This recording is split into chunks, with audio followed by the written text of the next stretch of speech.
नमस्कार। आज की इस वीडियो तासिका में हम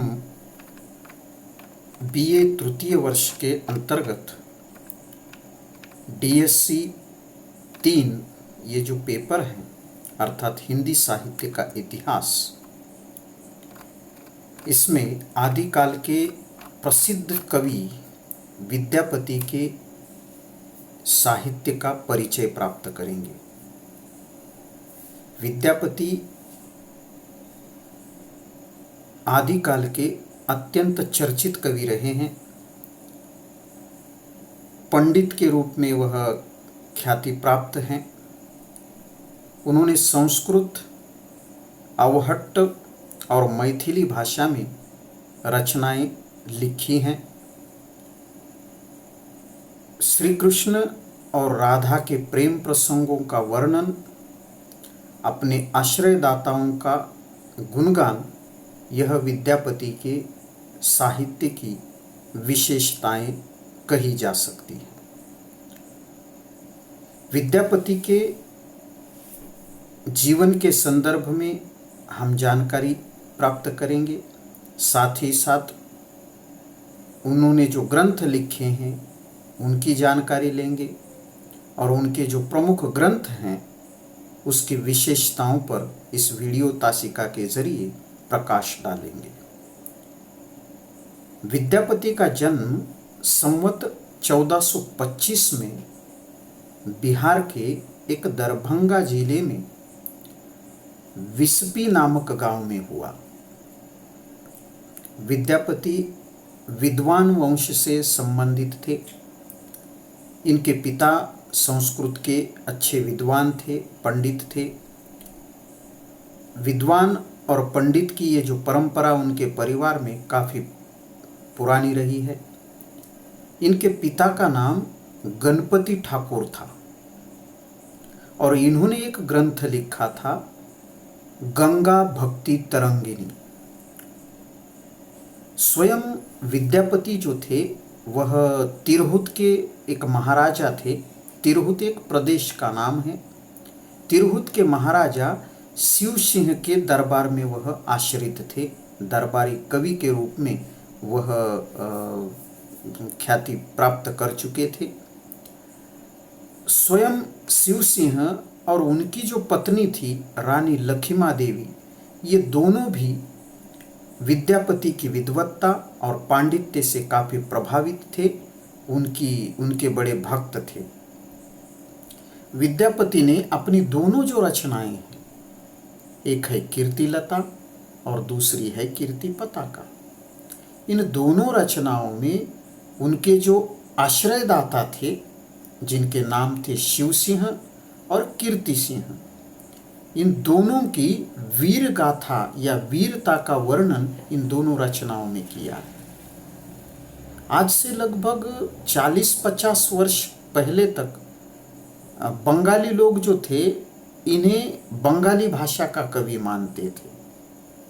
ये भी इनके संदर्भ में एक बात जो है, एक विशेषता हम कह सकते हैं। विद्यापति की ग्रंथ संपदा कौन सी है, उन्होंने कौन से ग्रंथ लिखे हैं, कितने ग्रंथ लिखे हैं, इसके संदर्भ में हम जानकारी प्राप्त करेंगे।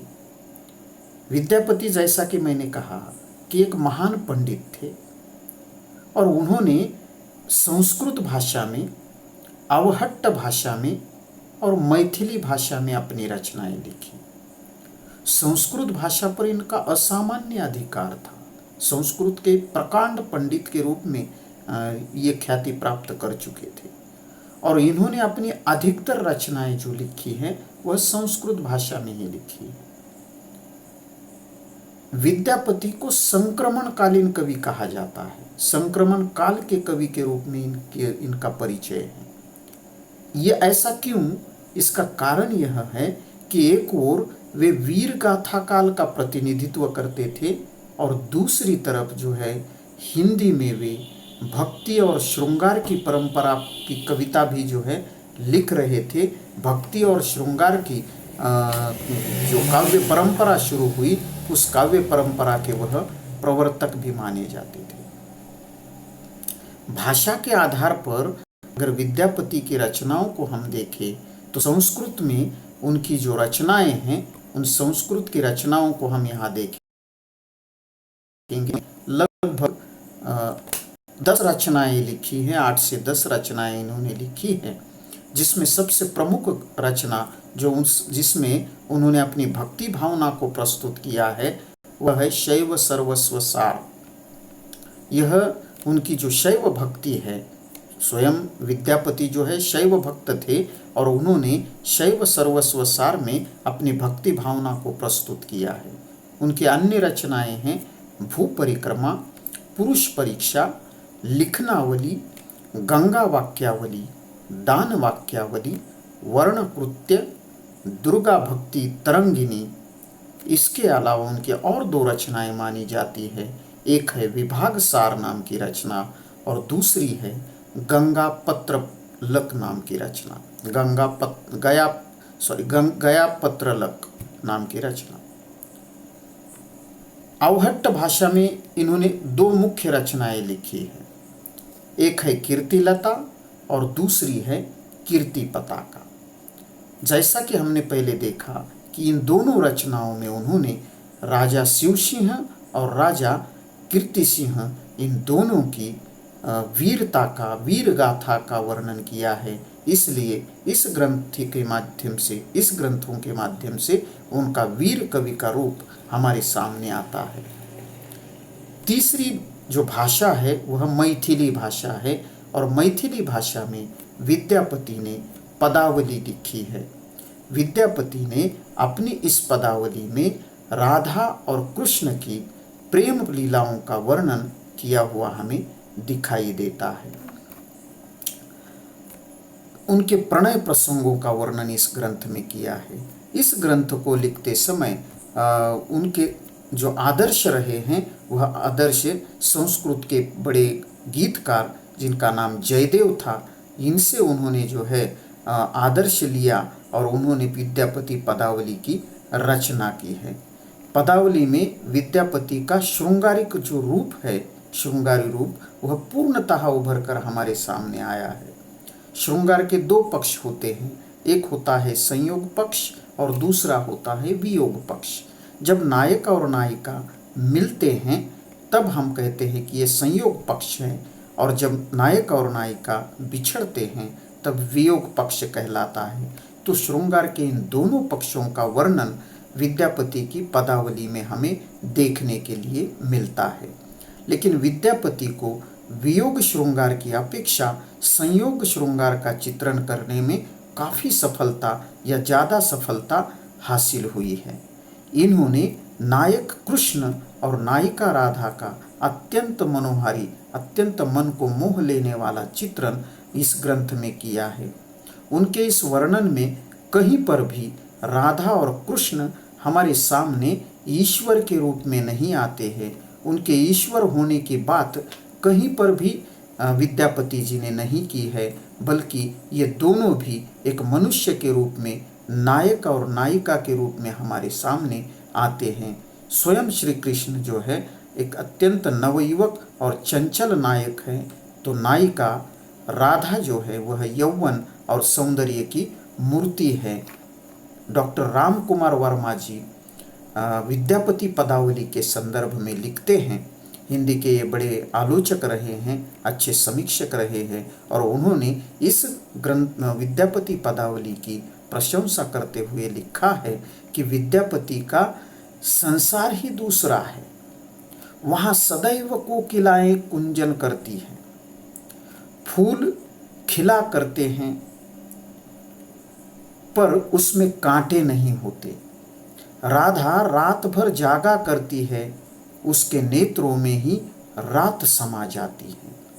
शरीर में सौंदर्य के सिवाय कुछ भी नहीं है। पथ है, उसमें भी फूल गुलाब है। शैया है, उसमें भी गुलाब है।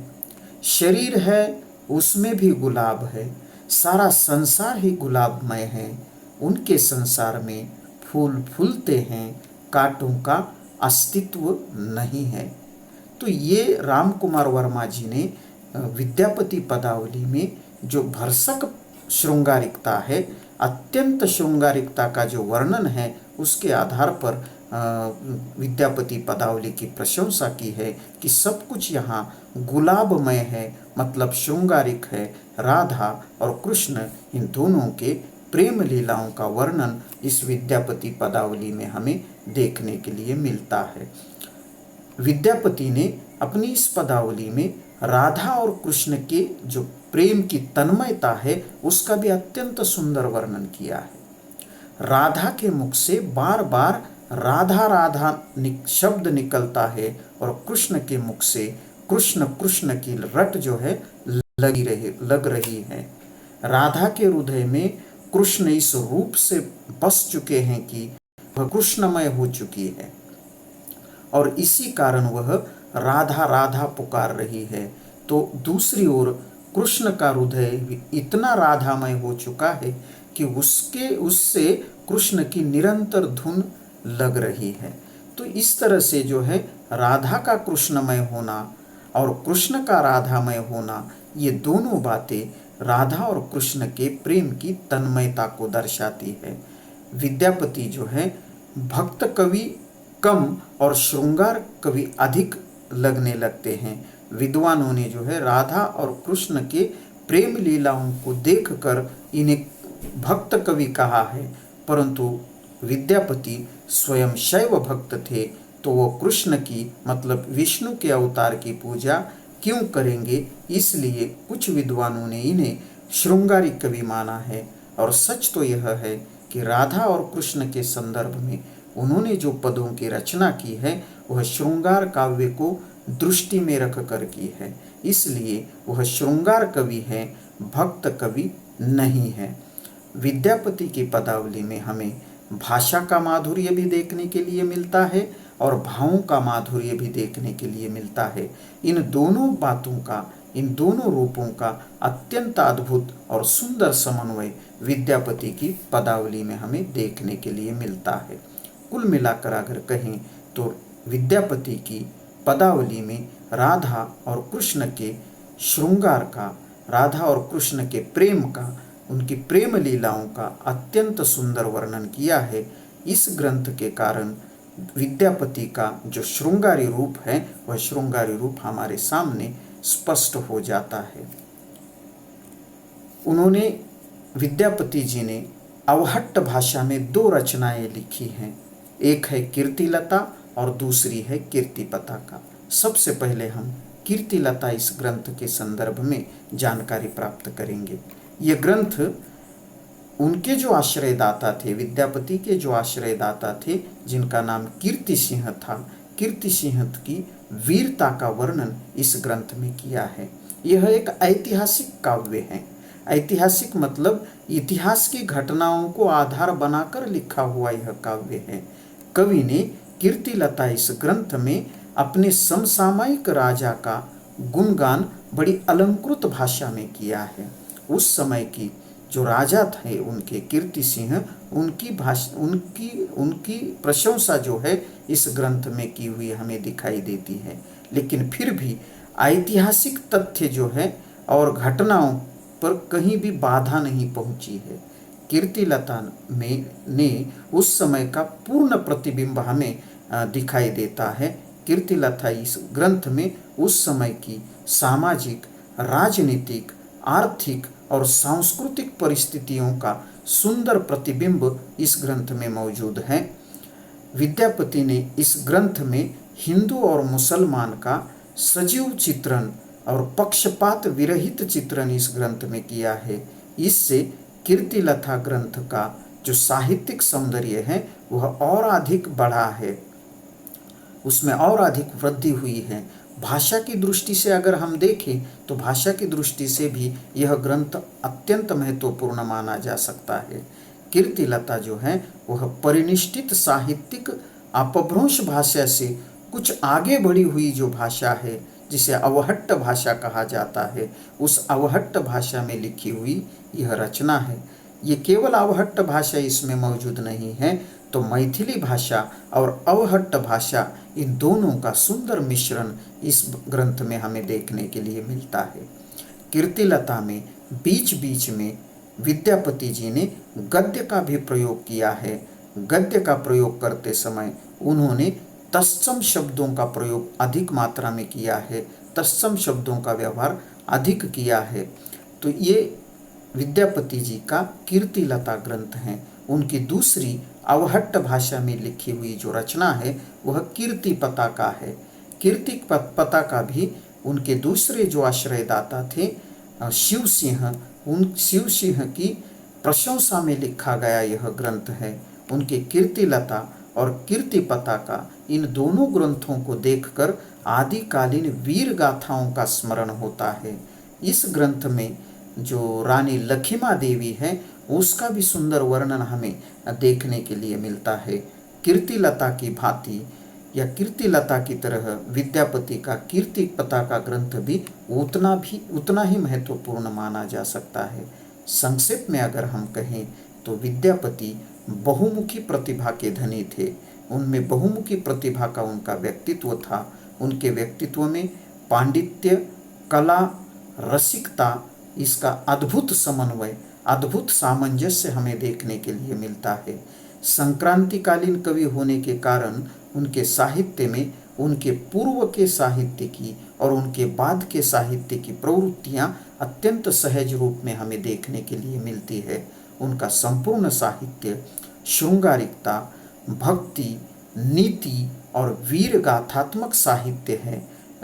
भक्ति की कविता भी इन्होंने लिखी, नीति की कविता भी इन्होंने लिखी, इन्होंने वीर गाथाएं भी लिखी हैं और श्रृंगारिकता भी लिखी है। तो इस तरह से विद्यापति एक बहुमुखी प्रतिभा के धनी थे, जिन्होंने अपने पांडित्य और कला के या काव्यत्व के बल पर आदिकालीन साहित्य में अपनी अलग विशेषता प्राप्त की है।